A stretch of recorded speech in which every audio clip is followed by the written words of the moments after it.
نور نور شي افغانانو نور بجوړ افغانستان کړو افغانستان د دې خاورې خادمانو نور بجوړ افغانستان کړو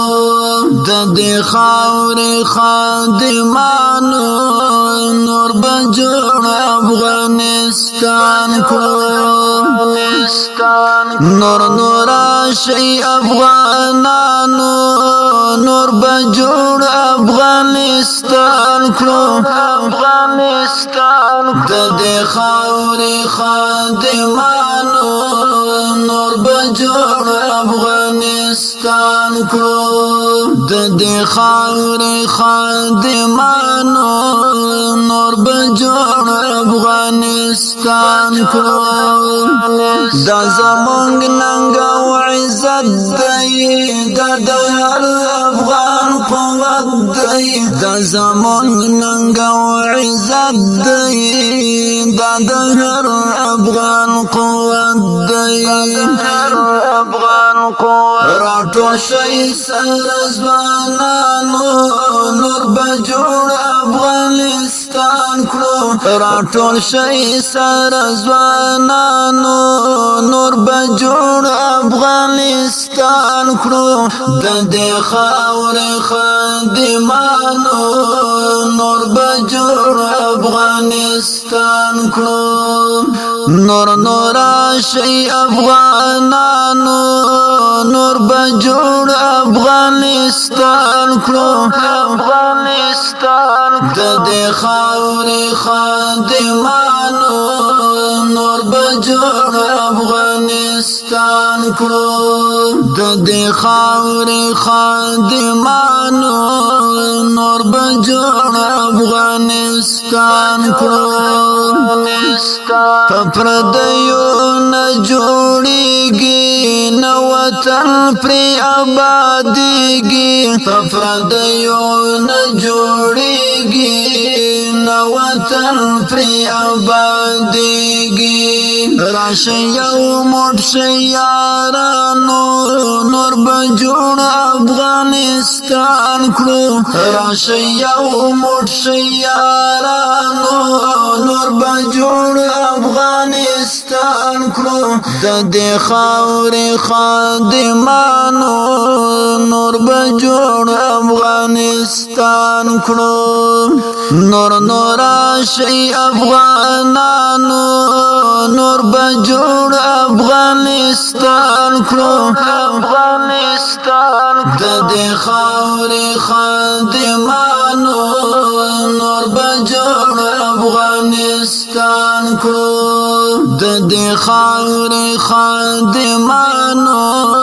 نور بجوړ افغانستان کړو له جنګونو مو آزاد کړئ له مرګونو مو آزاد کړئ له جنګونو مو آزاد کړئ له مرګونو مو آزاد کړئ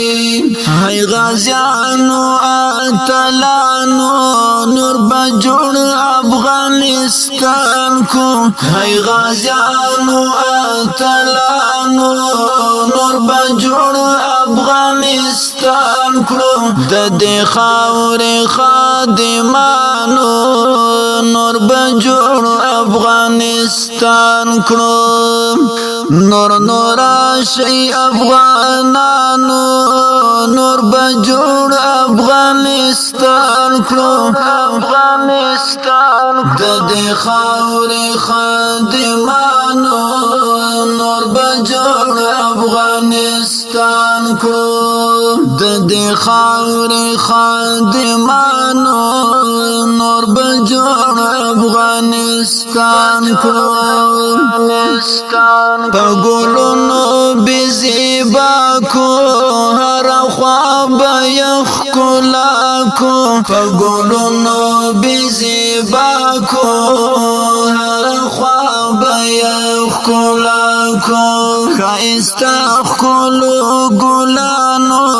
نور بجوړ افغانستان افغانستان کړو خایسته خپلو ګلانو نور به جوړ افغانستان کړو د دې خاورې خادمانو نور به جوړ افغانستان کړو نور شي افغانانو نور به جوړ افغانستان کړو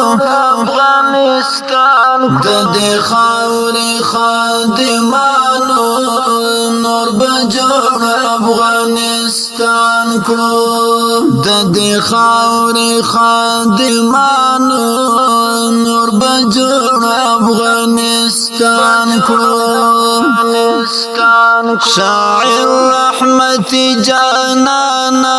دا زمون دی تن اوزانا شاعر رحمت جانانا دا زمون دی تن اوزانا راشي ټولو شاعرانو نور به جوړ افغانستان کړو راشي ټولو شاعرانو نور به جوړ افغانستان کړو د دې خاورې خادمانو نور به جوړ افغانستان کړو نور شي افغانانو نور به جوړ افغانستان کړو د دې خاورې خادمانو نور به جوړ افغانستان کړو د دې خاورې خادمانو نور به جوړ افغانستان کړو د دې شعر جوړونکی ورور شاعر رحمتي جانان په आवाज د مولوي جمال نیکمل